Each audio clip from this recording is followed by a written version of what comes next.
இரண்டாவது சகோதரர்களே, நியமத்துக்களை நாம் மனிதனுடைய அடிப்படையில் தெரிந்த நியமத்துக்களையும் உணராமல் இருக்க வாய்ப்புண்டு, தெரியாத நியமத்துக்களையும் தெரிந்து கொள்ளாமல் இருக்க வாய்ப்புண்டு என்பதனால் இறைவன் ஒரு சுன்னா வைத்திருக்கிறார்.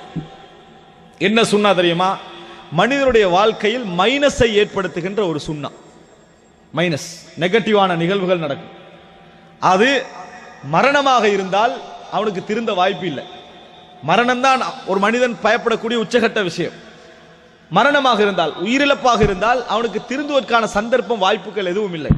அதனால இறைவன் மரணத்தை கொடுக்காமல் இறைவன் என்ன செய்கிறான் என்று சொன்னால், உலகத்தில் மனிதன் கடினமாக பயப்படக்கூடிய பல விஷயங்களை கொடுக்கிறான். நோய், வறுமை, இயலாமை, முதுமை, இப்படி பல விஷயங்களை இறைவன் என்ன செய்ய, நஷ்டங்கள், உறவுகளின், நெருங்கிய உறவுகளின் உயிரிழப்பு, இப்படி என்று பல விஷயங்களை மனிதன வாழ்க்கையில் ஆங்காங்கே ஏற்படுத்துகிறான். ஏன் ஏற்படுத்துகிறான்டா, இல்லாமல் போற நேரத்தில் மனிதனுக்கு என்ன செய்யும், அது விளங்கும்.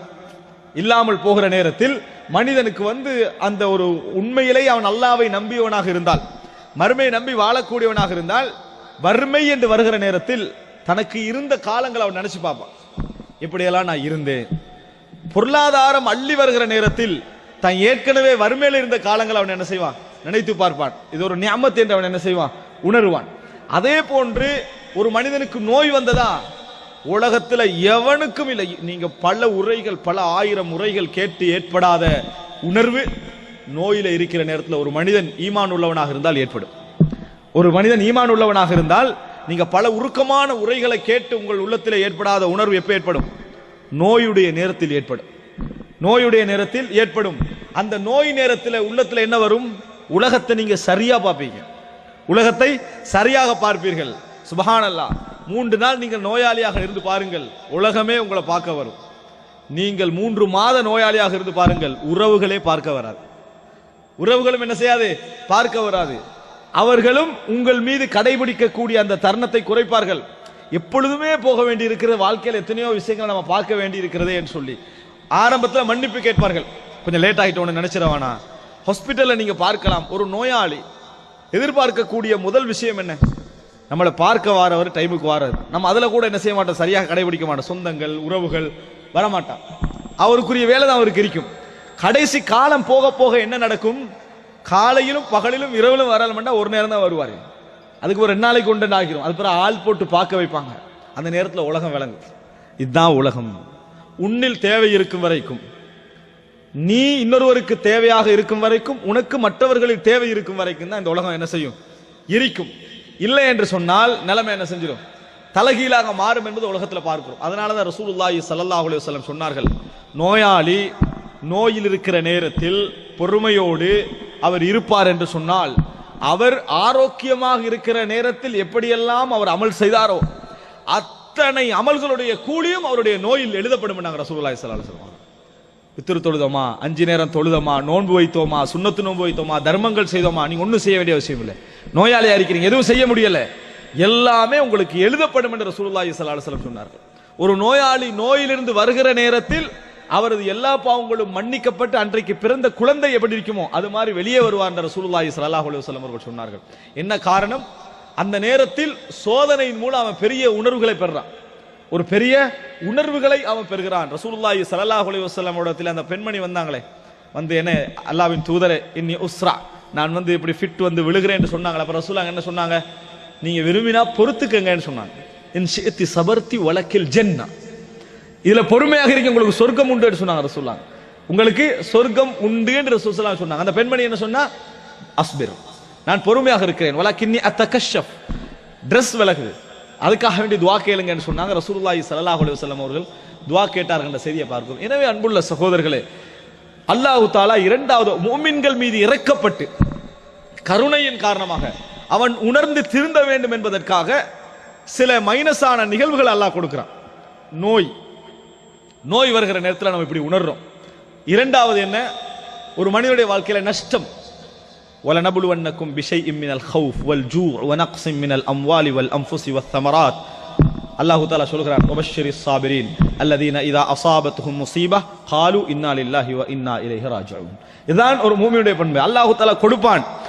அந்த சோதனைகள் வருகிற நேரத்தில் ஒரு மனிதன் வறுமையில விழுறான்னு வைங்களேன், இந்த உலகத்துல வறுமையில விழுந்தால் அல்லாஹு தஆலா உங்களை தண்டித்தான் அர்த்தமும் அல்ல, செல்வத்தை கூட தந்தான்னு சொன்னா உங்களை கவனிக்கிறான் அர்த்தமும் அல்ல.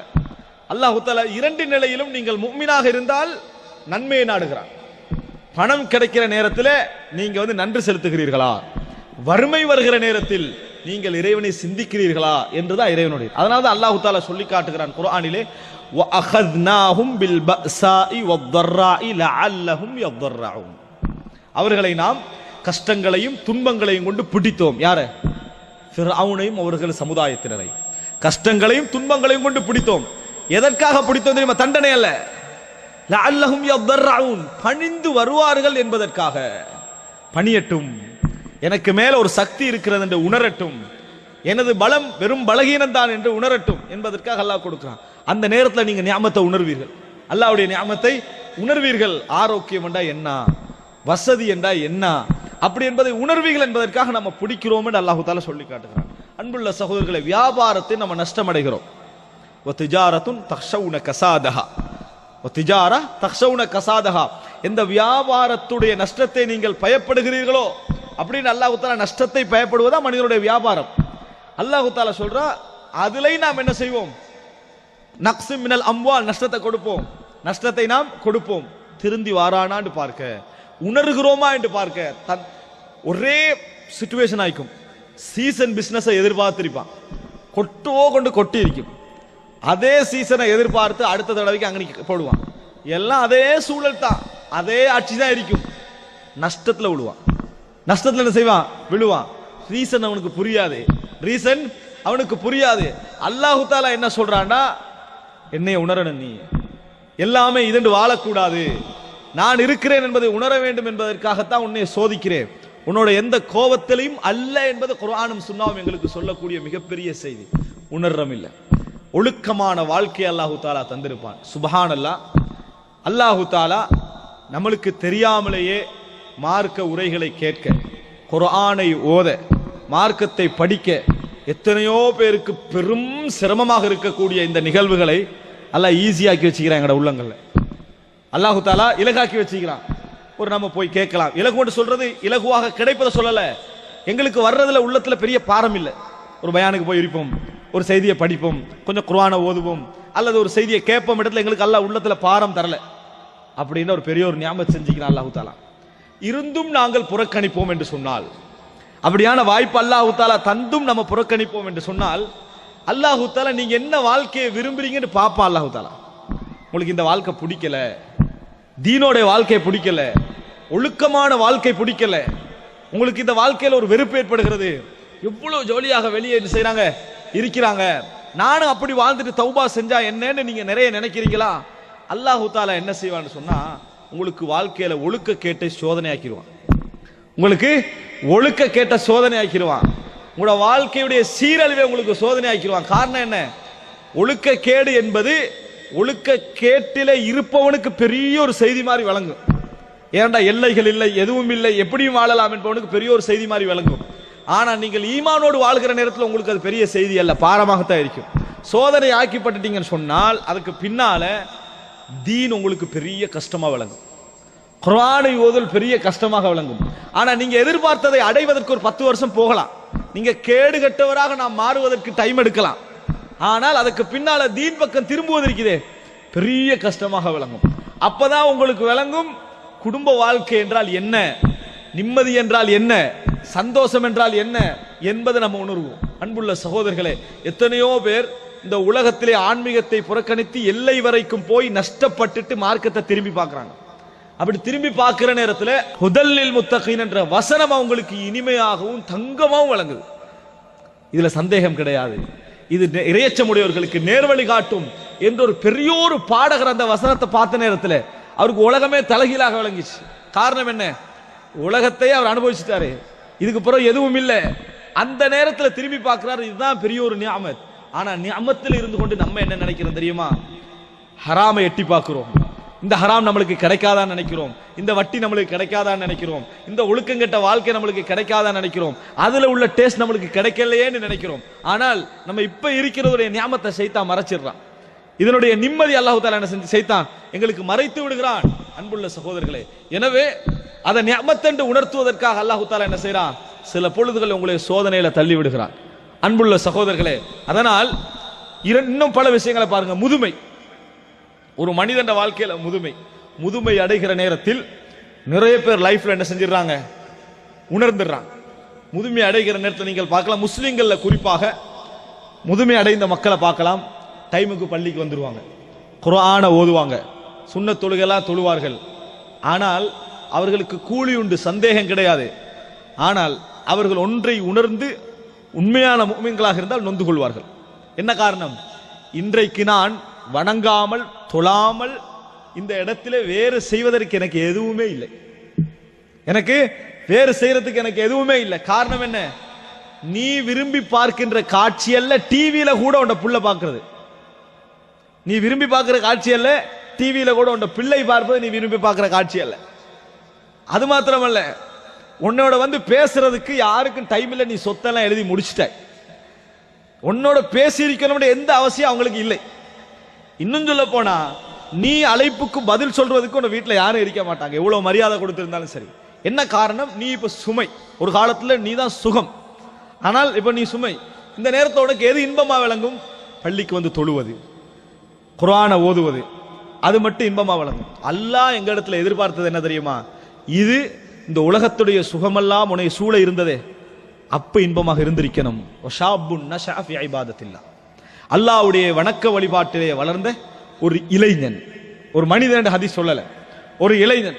அவனுக்கு இளம் வயதுல என்ன செய்திருக்கணும்? பாரமாக இருக்கும். இளம் வயதை பொறுத்த வரைக்கும் உலக சுகங்கள் எல்லாம் சூழ்ந்திருக்கக்கூடிய நேரம். அந்த நேரத்தில் அவனுக்கு அதான் தேவை என்று இருக்கும். அந்த மாதிரி தேவை என்று இருக்கிற நேரத்தில், யா அல்லாஹ் எனக்கு நீதான் முதல் அப்படின்னு சுஜூத் செஞ்சானே, அப்படி என்று சொல்லி இறைவனிடத்தில் பாவ மன்னிப்பு கேட்டானே, இறைவனை தொழுதானே, தஹஜ்ஜத் வேளைகள் எழுந்தானே, தன் சொத்துக்களை சுகமாக அனுபவிக்க முடிந்தவர்கள் என்னமெல்லாம் அனுபவிக்கிற நேரத்தில் அது தர்மம் செய்தானே, அவனுக்கு வந்த முதுமையுடைய நேரம் மிகப்பெரிய இன்பமான நேரமாக இருக்கும். அந்த முதுமையுடைய நேரம் உச்சகட்டமாக இருக்கும். அன்புள்ள சகோதரர்களே, அல்லாஹு தஆலா ஒரு நாளும் கஷ்டத்தோடு செய்யக்கூடிய நல்ல வேலைகளையும் செய்தே ஆக வேண்டும் என்ற சூழலில் செய்யப்படுகின்ற நல்ல வேலைகளையும் சமமாக்க மாட்டான். அல்லாஹு தஆலா சொல்கிறானே, அதாவது யாரெல்லாம் மக்கா வெற்றிக்கு முன்னால் செலவழித்தார்களோ, யாரெல்லாம் மக்கா வெற்றிக்கு முன்னால் தர்மம் செய்தார்களோ, போராடினார்களோ, அவர்களும் மக்கா வெற்றிக்கு பின்னால் போராடினார்களோ, செலவழித்தார்களோ, அவர்களும் சமமாக மாட்டார்கள், சமமாக மாட்டார்கள். வகுல்லம் வஅதல்லாஹுல் ஹுஸ்னா, ஆனால் எல்லோருக்கும் இறைவன் நல்ல கூலியை வாக்களிக்கிறான், சமமாக மாட்டார்கள். ஏன்? இந்த முஹம்மத் வெற்றி பெறுவாரா இல்லையான்றதை விட்டு, அவர் உயிர் தப்புவாரா இல்லையா என்ற காலத்தில் சொத்துக்களை கொண்டு வந்து குவிச்சு உயிரை கொடுக்கிறதுக்கு போராடினவர்கள். முஹம்மத் மக்காவை கைப்பற்றி விட்டார், இப்ப முகமது ஆட்சியாளர், இனி ரோம் பாரசீகத்தோடு தான் யுத்தங்கள் என்ற காலத்தில் இஸ்லாத்தை ஏற்று தர்மம் செய்தவர்கள் இவர்களுடைய எண்ணத்திற்கும் அவர்களுடைய எண்ணத்திற்கும் சமமாகாது. ரசூலுல்லாஹி ஸல்லல்லாஹு அலைஹி வஸல்லம் சொல்கிறார்கள், லா தசுப்பு அஸ்ஹாபி ஃபஇன்ன அஹதகும் லவ் அன்ஃபக மித்ல உஹதின் ذهبا லம் யப்லுக் முத்த அஹதிஹிம் வலா நஸீஃபா. நீங்கள் என் தோழர்களை ஏச வேண்டாம். உங்களில் ஒருவர் உஹது மலையளவுக்கு தங்கம் இருந்து செலவழித்தாலும் என் தோழர்களுடைய தர்மத்தின் அளவை கைப்பிடி அளவுக்கு இருந்தாலும் கூட நீங்கள் அடைந்து கொள்ள மாட்டீர்கள் என்று சொன்னது யாருக்கு? எங்களுக்கு மட்டுமல்ல, மக்கா வெற்றிக்கு பின்னால் இஸ்லாத்தை ஏற்றார்களே அவர்களுக்கும் சேர்த்து. காலித் இப்னு வலீத் ரலியல்லாஹு அன்ஹு அவர்கள் ஒருவரோடு சண்டை பிடித்து விடுகிறார், சர்ச்சைப்பட்டு விடுகிறார். காலித் இப்னு வலீத் ஏசி விடுகிறார்கள். அப்பொழுதுதான் ரசூல் ஸல்லல்லாஹு இந்த செய்தியை சொன்னார்கள். அவ யாருக்கு சொல்றாங்க? காலித் இப்னு வலீதுக்கும் சேர்த்து சொன்னார்கள் ரசூலுல்லாஹி ஸல்லல்லாஹு அலைஹி வஸல்லம். அப்படி என்றால் அந்த போராட்டம், அந்த கஷ்டம், அல்லாஹ் குர்ஆன்ல சொல்றான், அல்லதீன தபஊஹு ஃபீ ஸாஅத்தில் உஸ்ரா. எத்தனையோ பேருடைய உள்ளங்கள் வழிதவர போகின்ற நேரத்தில் அந்த நபியை கஷ்டமான சூழ்நிலையில் ஃபாலோ பண்ணினார்களே, அவர்களுக்கு அல்லாஹு தஆலா பாவங்களை மன்னித்து விட்டான். அல்லாஹு தஆலா குர்ஆனிலே வாக்களிக்கிறான். எனவே அன்புள்ள சகோதரர்களே, அல்லாஹு தஆலா எங்களுக்கு தந்த இந்த இளமை என்ற இந்த காலப்பகுதி எங்களுக்கு எல்லாவற்றையும் செய்ய முடியும், எல்லாவற்றையும் அனுபவிக்க முடியும், எல்லா விஷயத்திலும் எங்களுக்கு ஈடுபட முடியும் என்ற காலத்தில் நாம் ஒரு ஹராமை தவிர்த்தால், ஒரு கெட்ட உணர்வை தவிர்த்தால், அதில் ஒரு போராட்டம் இருக்கும், அதில் ஒரு கஷ்டம் இருக்கும். ஆனால் தவிர்த்தால் நிச்சயமாக அல்லாஹ் ரப்புல் ஆலமீன் நீங்கள் முதுமையிலே செய்யக்கூடிய ஒவ்வொரு அமல்களுக்கும் பெரிய கூலி அல்லாஹ் என்ன செஞ்சிருப்பான், வைத்திருப்பான். சொர்க்கத்தை பொறுத்தவரைக்கும் ரசூலுல்லாஹி ஸல்லல்லாஹு அலைஹி வஸல்லம் சொன்னார்கள், ஒரு மன்சிலாவில் உள்ளவர்கள், ஒரு தரத்திலே உள்ளவர்கள் இன்னொரு தரத்திலே உள்ளவர்களுக்கும் இடையில் எப்படி வித்தியாசம் இருக்கும் தெரியுமா? ரசூலுல்லாஹ் சொன்னாங்க, எப்படி இந்த உலகத்திலே இருந்து சுரையா என்ற நட்சத்திர கூட்டத்தை நீங்கள் ஒரு தூர பார்க்கிறீர்களோ அந்த வித்தியாசத்தை நீங்கள் உணர்வீர்கள் என்று ரசூல் ஸல்லல்லாஹு அலைஹி வஸல்லம் சொன்னார்கள். அப்பொழுது நபித்தோழர்கள் கேட்டார்கள், அல்லாஹ்வின் தூதரே, அது நபிமார்களுடைய அந்தஸ்தா? நம்ம பார்க்கிறோமே சொர்க்கத்தில், அப்படி நபிமார்களுடைய அந்தஸ்தான்னு கேட்டார்கள். இல்லை, ரசூலுல்லாஹி ஸல்லல்லாஹு அலைஹி வஸல்லம் சொன்னார்கள், அல்லாஹ்வை ஈமான் கொண்டு உண்மையாக வாழ்ந்த மனிதர்களுடைய அந்தஸ்து என்று சொன்னார்கள். உண்மையாக வாழ்ந்த மனிதர்களுடைய அந்தஸ்து. அப்படி என்றால் சொர்க்கத்தில் கூட எமக்கு முன்னால் அமல் செய்து கஷ்டப்பட்டு உழைத்து இளமை வயதை அல்லாஹ்வுடைய பாதையில் செலவழித்தவர்களுக்கு இருக்கக்கூடிய கூலி வெறும் முதுமையில் மட்டும் இறைவனை நினைத்தவர்களுக்கு கிடைக்காது. அவர்களுக்கு கூலி உண்டு, சமமாக மாட்டார்கள் என்பதை அந்த செய்தி எங்களுக்கு சொல்வதை நாங்கள் பார்க்கிறோம். அப்படி என்றால் அன்புள்ள சகோதரர்களே, ஒருவர் காலம் ஃபுல்லாக சுன்னத்து தொழுகிறார், அவர் இன்னொரு வழியின் மூலம் வேண்டுமென்றால் அந்த சுன்னத்து தொழுகை அடைந்து கொள்ளலாம், இன்னொரு வழியில் இன்னொரு அமலின் மூலம் அடைந்து கொள்ளலாம். ஆனால் இந்த சுன்னத்து தினமும் தொழுதாரே ஒருவர், அவருடைய அமலை விட்டு விட்டு தொழுதவர் ஒரு நாள் அடைய முடியாது, ஒரு நாளும் அடைய முடியாது என்பதை புரிந்து கொள்ள வேண்டும். அப்படி என்றால் அல்லாஹு தாலா முதுமை எங்களுக்கு ஒரு சோதனையை தருகிறான். அட்லீஸ்ட் முதுமையை உணர்ந்தாவது இவர் மாற வேண்டும், முதுமையை உணர்ந்தாவது இவர் திருந்த வேண்டும் என்கின்ற ஒரு நிலை அல்லாஹு தாலா தருகிறான். அன்புள்ள சகோதரர்கள், இப்படி இரண்டாவது இறைவன் செய்யக்கூடிய விஷயம் அது. அல்லாஹு தஆலா குர்ஆனிலே மக்கத்து காஃபிர்கள் குறைஷிகளை பார்த்து கேட்கிறான், எத்தனை அத்தாட்சிகள் அவர்களை சூழ போய்கொண்டே இருக்கின்றன, வஹும் அன்ஹா முஅரிதுன், அவர்கள் அதை விட்டு புறக்கணித்தவர்களாகவே இருக்கிறார்கள், காஃபில்களாக உணராதவர்களாகவே இருக்கிறார்கள். அப்படி என்றால் சோதனை நம்மளை சுத்தி போகும், கிராஸ் பண்ணி போகும், நம்ம அதை சோதனையாகவே நினைக்க மாட்டோம். எங்களுக்கு அல்லாஹ் ஃபீல் பண்ணத்தான் அதை தந்தான், திருந்தத்தான் தந்தான்னு நினைக்க மாட்டோம். அன்புள்ள சகோதரர்களே, அப்ப இரண்டாவது விஷயம், இறைவன் நிஅமத்துக்களை என்ன செய்கிறான், உணர்த்துவதற்காக சோதனைகளை தருகிறான். நிஅமத் உனக்கு இருக்குது அப்படி என்பதை உணர்த்துவதற்காக சோதனைகளை தருகிறான்.